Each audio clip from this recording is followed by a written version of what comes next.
computer failed me, but I believe we are back in functioning now. So sorry for the break there. Um, let's see. Okay, so as I said, we're trying to not only translate the sentence, find the ablatives. You're going to want to write, ablative word or something like that. Ablative equals villa, and that's a long A there. I don't know if you can make that. I'm going to try to do this here. Villa. Or the prepositional phrase you could say is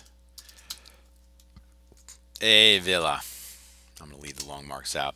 And then translate the sentence. Cornelia brings or leads, take your pick, Flavia out of the villa.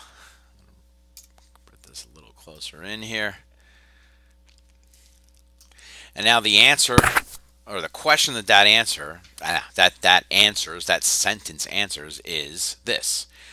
Unde, which means where from, or from where,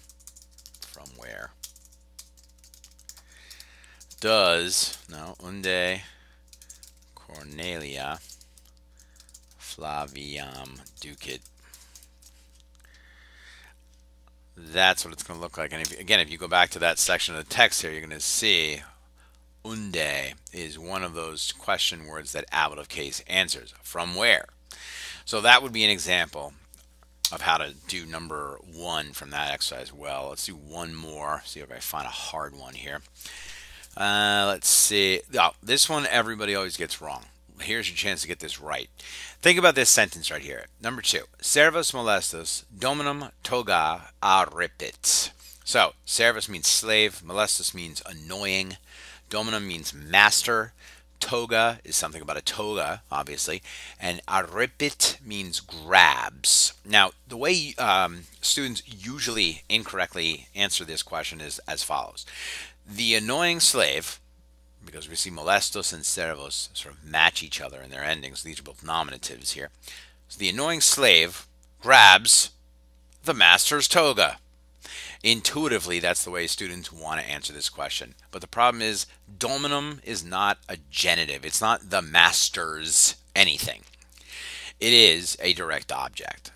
The annoying slave grabs the master. And then we have the toga. What are we going to do? So again, that's the ablative right there. You see that long A there. So now there's no preposition there, but we're going to sort of introduce our own prepositional phrase that makes the best sense. The annoying slave grabs the master. How or with what? By the toga. He grabs him literally by his toga. Of course, any slave who did this in Rome would be immediately executed. But in this case, that is the way this sentence is translated. So if we want to spell this out again, we can say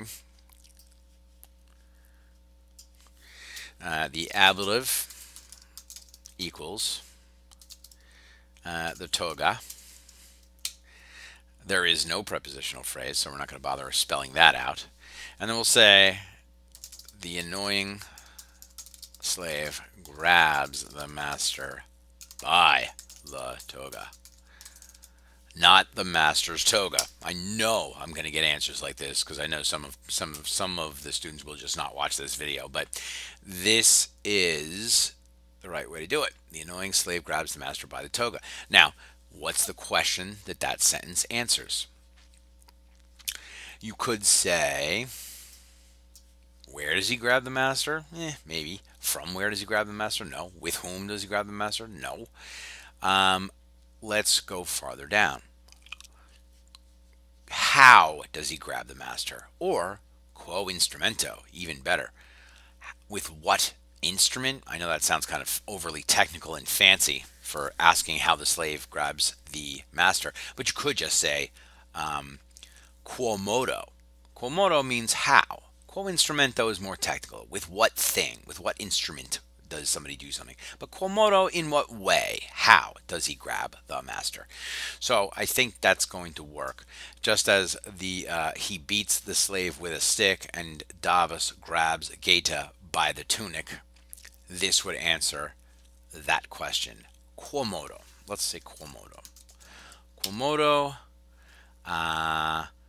servus molestos dominum arripit. Literally, how does the annoying slave grab the master? Answer, ablative by the toga. Hope this was instructive. Hope it didn't go too long. And I hope you watch it. Okay, take care.